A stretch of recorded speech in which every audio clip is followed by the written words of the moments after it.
Beritakanlah firman, siap sedialah baik atau tidak baik waktunya. Shalom, kita patut bersyukur di hari ini karena Tuhan masih beri kita nafas hidup, Tuhan beri kita kekuatan, kesehatan, tapi juga kesempatan untuk kembali akan mendengarkan sebagian dari firman Tuhan. Dan firman Allah berkata, firman-Mu itu pelita bagi kakiku dan terang bagi jalanku. Untuk mengarungi dunia yang penuh dengan kegelapan, kita butuh firman untuk menerangi perjalanan kita.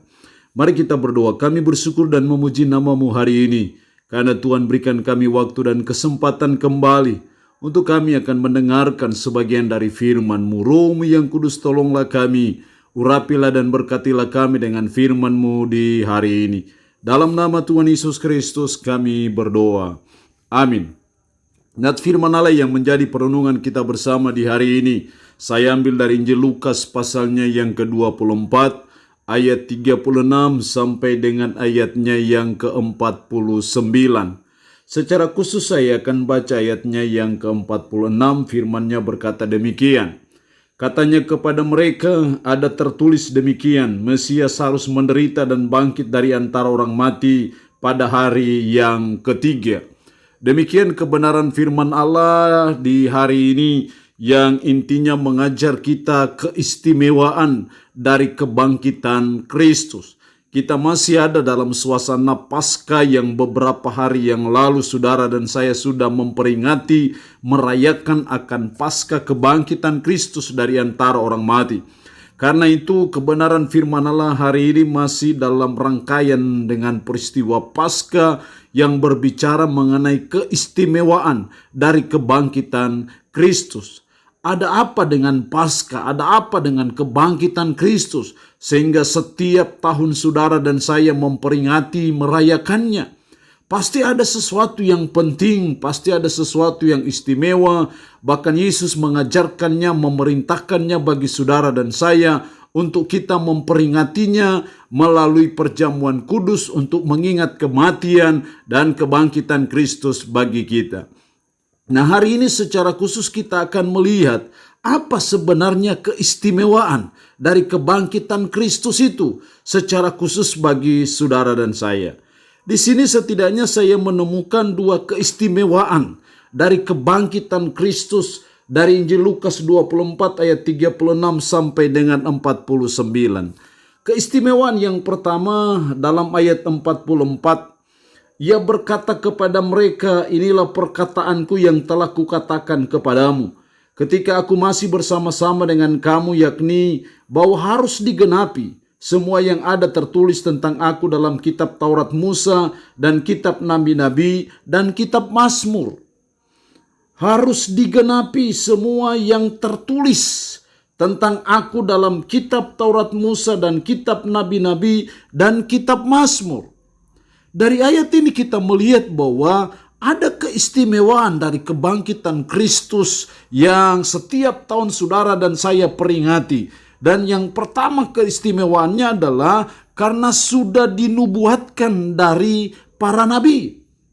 Bahkan di situ dikatakan mulai dari kitab Taurat Musa, kitab Nabi-Nabi, dan kitab Mazmur.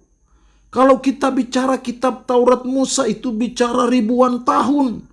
Bicara kitab Nabi-Nabi itu bicara ratusan tahun. Itu sudah dinubuatkan terlebih dahulu bahwa dia itu akan mati dan akan bangkit. Jadi peristiwa kebangkitan Kristus itu bukan suatu peristiwa yang bersifat dadakan. Suatu peristiwa yang bukan dalam suatu rencana khusus. Tapi ini adalah suatu peristiwa istimewa.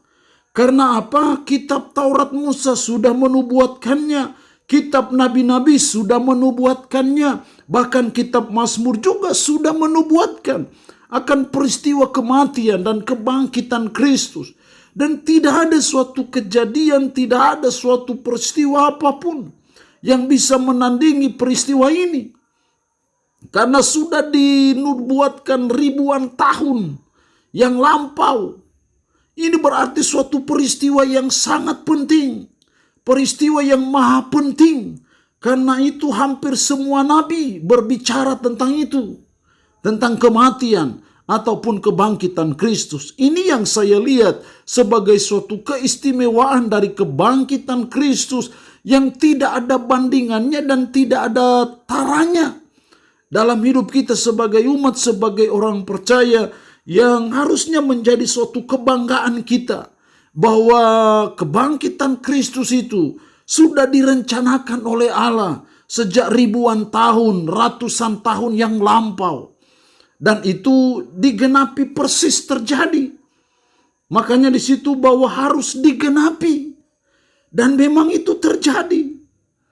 Di sini juga melihat bagaimana luar biasanya kitab suci yang saudara dan saya punyai, yang saudara dan saya miliki, yang sudah menubuatkan lebih dahulu ribuan tahun, ratusan tahun yang lampau akan peristiwa kematian dan kebangkitan Kristus. Ini suatu peristiwa yang sungguh sangat istimewa bagi saudara dan saya sebagai umat, sebagai orang percaya, karena sudah dinubuatkan lebih dahulu.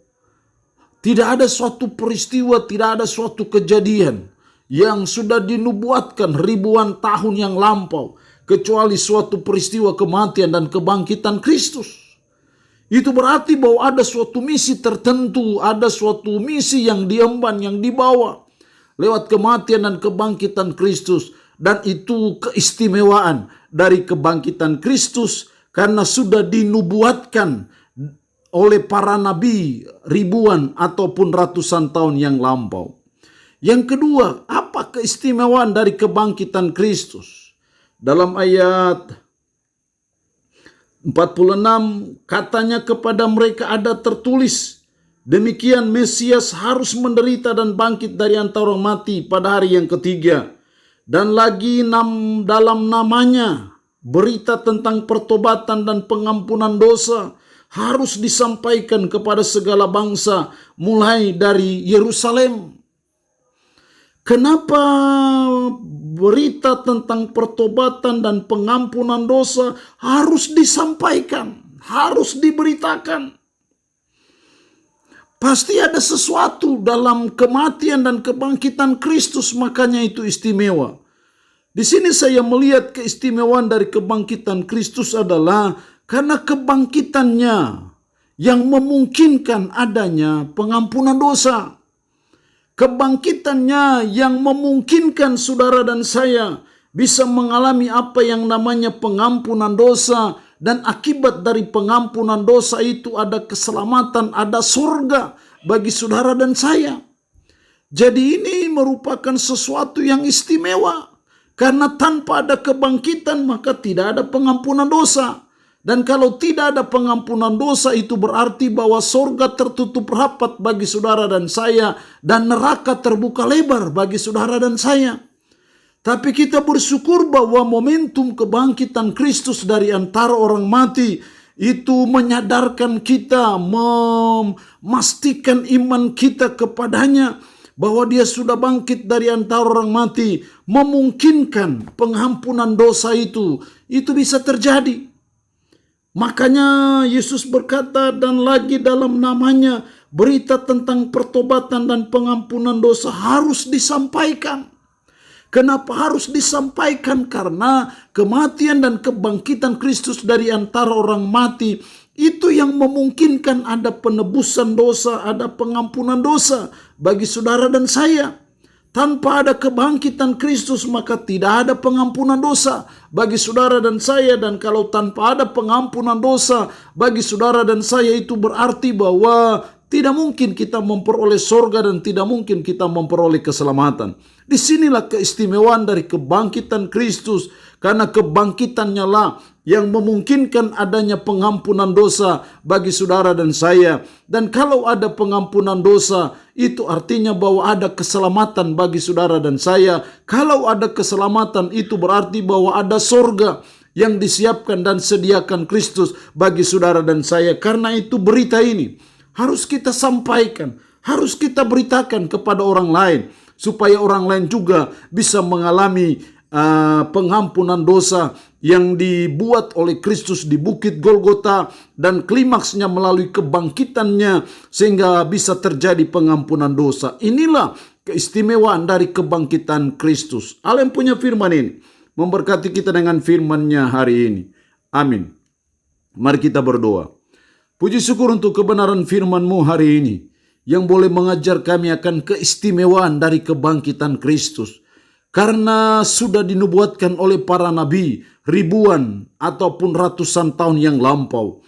Karena kebangkitannya lah memungkinkan adanya pengampunan dosa bagi kami. Dan ketika kami percaya kami mengalami pengampunan dosa. Dan ketika kami mengalami pengampunan dosa, kami memperoleh keselamatan. Dan itu berarti sorga menjadi bagian bagi kehidupan kami. Roh-Mu yang kudus tanamkan firman dalam hati dan pikiran kami.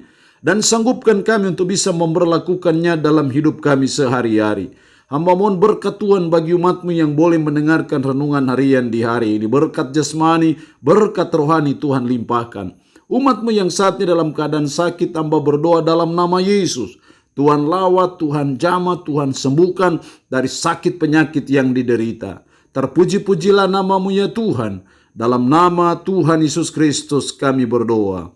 Amin. Shalom. Tuhan Yesus memberkati kita semua.